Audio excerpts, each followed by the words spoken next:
Newham, au nord-est de Londres. Une zone défavorisée, l'équivalent d'un quartier classé en réseau d'éducation prioritaire en France.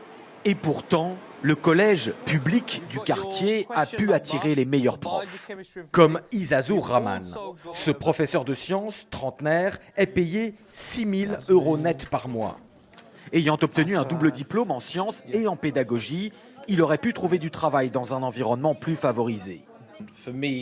Pour moi, c'était important de rester dans mon quartier d'origine, car je savais qu'ici, je pouvais faire la différence, avoir un impact sur les jeunes.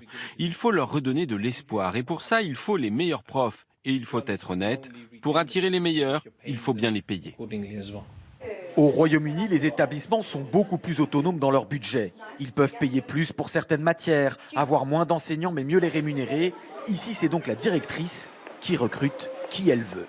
Si payer plus les profs nous permet de recruter les meilleurs, mais surtout de les garder, alors c'est un investissement très rentable. Pour ces hauts salaires, la directrice demande à ses enseignants un investissement total. Jack Denham, jeune professeur d'éducation physique, est payé 5 500 € net par mois, mais ne compte pas ses heures. Le matin, j'arrive ici vers 6h45. Je prépare la journée, je fais des tâches administratives. De 8h30 à 15h, j'enseigne.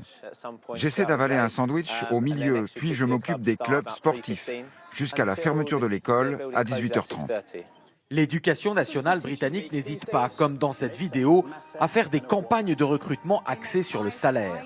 Pour susciter des vocations, elle rappelle que dans le public, un professeur débute à 2 500 € net par mois, soit près de 1 000 € de plus qu'en France, et que ses revenus peuvent grimper à plus de 7 000 € net par mois.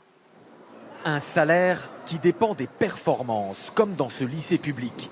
Les profs y sont bien payés, car sur les portes sont fièrement affichés les portraits des élèves qui ont intégré les prestigieuses universités d'Oxford ou de Cambridge.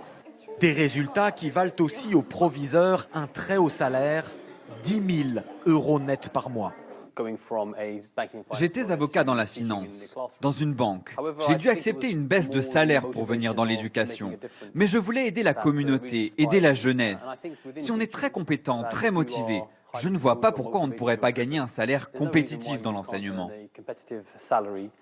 Un système qui a bien sûr son revers. S'il n'est pas jugé assez performant, un professeur comme un directeur d'école pourra être licencié, comme peuvent l'être tous les employés du secteur public britannique.